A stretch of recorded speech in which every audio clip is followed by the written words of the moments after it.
eee, adakah hikmah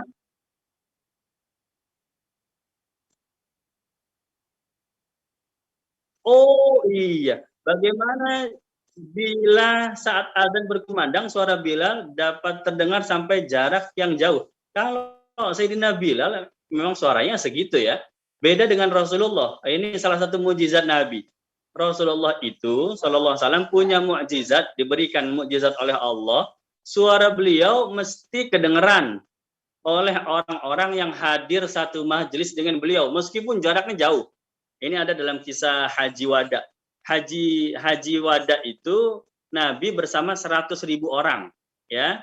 Nabi berbicara kedengaran sampai jamaah yang paling belakang, sahabat yang baris ada paling belakang kedengaran, ya. Kalau Nabi sedang di Masjid Nabawi, ya, sampai jarak sahabat yang paling ujung, Masjid Nabawi kan 50 meter ya, sampai yang di ujung yang di belakang 50 meter kedengaran. Itu mukjizat Rasulullah sallallahu alaihi wasallam. Tapi kalau Sayyidina Bilal nggak punya mukjizat itu, ya, beliau bukan nabi. Jadi Sayyidina Bilal hanya suaranya kencang saja, ya, tapi tetap ada batasnya, ya, ada batas jaraknya. Jadi kalau memang suara Sayyidina Bilal sudah tidak terdengar lagi, maka umat Islam tidak apa namanya ya, mereka akan dibuatkan masjid oleh Nabi untuk kaumnya, ya, agar mereka tidak perlu sholat ke Masjid Nabawi. Jadi di masa Rasulullah itu Shallallahu Alaihi Wasallam, masjid itu nggak hanya satu, nggak hanya Masjid Nabawi. Masjid Nabawi itu pusat, ya, ibu kota. Tapi di kaum-kaum yang lain, ya, di apa namanya suku-suku yang lain, Nabi membuatkan masjid-masjid untuk mereka, ya. Contohnya Masjid Kuba, ya, nah, itu malah dibangun sebelum Masjid Nabawi. Itu dibuatkan untuk umat, untuk apa, suku yang ada di sana, sehingga mereka nggak perlu ke Masjid Nabawi, ya. Nah, kemudian ada lagi masjid yang dibuatkan di suku tertentu itu sampai Nabi mengirim sahabat untuk menjadi imam di masjid tersebut. Kemudian sahabat tersebut sholatnya dengan surat-surat yang panjang, itu ada hadisnya, ya.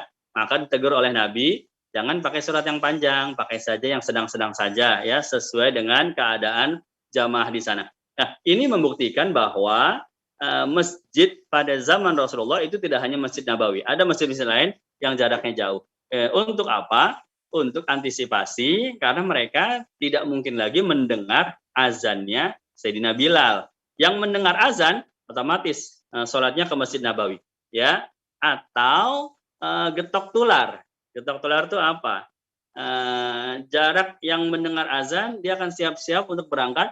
Jarak yang agak jauh mereka akan melihat, oh, sahabat udah mulai pada berangkat tuh, berarti sudah waktunya sholat. Nah, mereka ikut berangkat juga ke Masjid Nabawi. Itu masih bisa. Yang ada jangkauan melihat pergerakan sahabat, mereka ikut sholat ke Masjid Nabawi. Tapi kalau sudah tidak terjangkau lagi, mereka sholat di masjid mereka masing-masing yang dibuatin oleh Nabi Shallallahu Alaihi Wasallam. Begitu, ya. Jadi kalau dulu itu sholat 5 waktu jangan dibayangkan seperti sekarang, ya. Dulu itu kalau bayangkan seperti saya, seperti sholat Jumat lah. Kalau sholat Jumat kan rame, ya. Oh, orang pada berduyun-duyun datang, ya, sampai di gang atau di masjid, orang mau berangkat, oh, mau pada Jumatan, ya. Dulu itu begitu, zuhur, asar, maghrib, isya, subuh, ya, seperti itu, berduyun-duyun datang, sehingga meskipun orang nggak dengar suara Sayyidina Bilal, mereka tetap melihat pergerakan orang pada berangkat ke masjid, mereka ikut berangkat, begitu. Sampai jarak tersebut, itu mereka masih datang ke Masjid Nabawi. Tapi suara udah nggak kedengar, pergerakan sudah nggak bisa ngelihat, ya sudah, mereka di masjid sendiri, ya.